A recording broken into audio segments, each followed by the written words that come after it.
Я хочу сказать, что в этом году коллектив национального парка провел огромный объем работы, в том числе по сохранению уникального природного комплекса национального парка Ленские столбы.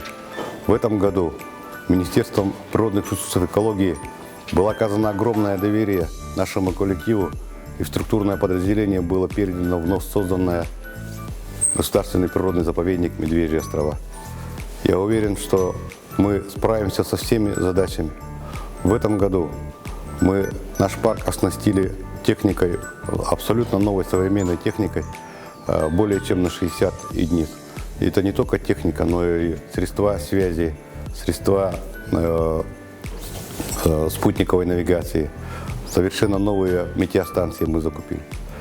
И как бы тяжелым и трудным год не был, я уверен, что мы справились со всеми поставленными задачами.